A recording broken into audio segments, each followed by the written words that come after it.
రాజశేఖర రెడ్డి వర్ధంతి నాడు ప్రతి ఏడాది కూడా ఆంధ్రప్రదేశ్ ప్రభుత్వం కొంతమందికి వివిధ రంగాల్లోని ప్రముఖులకి అవార్డులు ఇచ్చేది, నగదు బహుమతులు ఇట్లాంటివి ఇస్తుండేది. జగన్మోహన్ రెడ్డి ఉన్నంతకాలం కూడా. జగన్మోహన్ రెడ్డి ముఖ్యమంత్రిగా దిగిపోయాక ఇక్కడ ప్రభుత్వం పక్కన పెట్టేసింది. అయితే తెలంగాణలో కాంగ్రెస్ ప్రభుత్వం వచ్చింది కాబట్టి షర్మిల రేవంత్ని అడిగినట్టుంది కేవీపీ రామచంద్రరావు ద్వారా అక్కడ పెట్టారు ఈ స్మారక అవార్డులు అన్నటువంటి.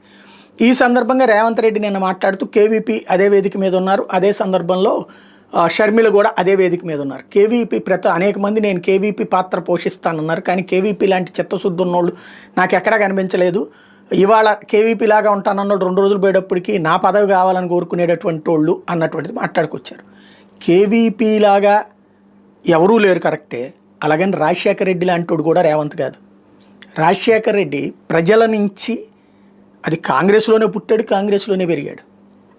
రెడ్డి కాంగ్రెస్ అనేది పచ్చి అబద్ధం. ఒరిజినల్ కాంగ్రెస్ అది. అందులో నుంచి చీలి పార్టీ పెట్టుకుంది ఇందిరాగాంధీ. మళ్ళీ ఆ పార్టీని విలీనం చేసుకుంది కూడా అదే కాంగ్రెస్ పార్టీ. కాబట్టి ఆయన కాంగ్రెస్లోనే పుట్టాడు, కాంగ్రెస్లోనే పెరిగాడు, కాంగ్రెస్తోనే సాగాడు. చనిపోయే వరకు కాంగ్రెస్లోనే ఉన్నాడు. ఈయన అట్లాగాదే తెలుగుదేశం నుంచి వచ్చారు, ఆ తర్వాతన కాంగ్రెస్ పార్టీలోకి వెళ్ళారు. At the same time Rajasekhara Reddy from the beginning MLA capacity నుంచి పీసీసీ చీఫ్, మంత్రి అనేకం చేసుకొచ్చారు. ఇక్కడ ఈయన బోలెడంత తేడా ఉంది. ఇంకోటి, రాజశేఖర రెడ్డి కమిట్మెంట్ దశాబ్దాల పాటు ప్రజలతో మమేకమై ఉన్నటువంటి. రేవంత్ వచ్చేటప్పటికి భిన్నమైనటువంటి పార్శ్వం, వారసత్వ లక్షణాలు, అటు జైపాల్ రెడ్డి లెగసీతో ముందుకొచ్చి ఆ రికమెండేషన్లతో ముందుకు వచ్చినాడు. ఇక్కడ వీళ్ళకి ఏ రికమెండేషన్లతో ముందుకు వచ్చిన వాళ్ళు కాదు. పైగా ఒకప్పుడు సంజయ్ గాంధీ లాంటి వాళ్ళు రాజశేఖర రెడ్డిని తొక్కేయడానికి ప్రయత్నిస్తే కూడా నిలదొక్కుని నిలబడ్డటువంటి వాళ్ళు.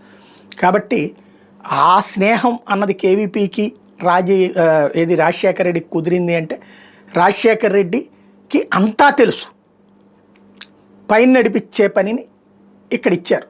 ఇక్కడ ఈయనకి ఎంత తెలుసు అనే దాని ఆధారంగా ఆధారపడి ఉంటుంది.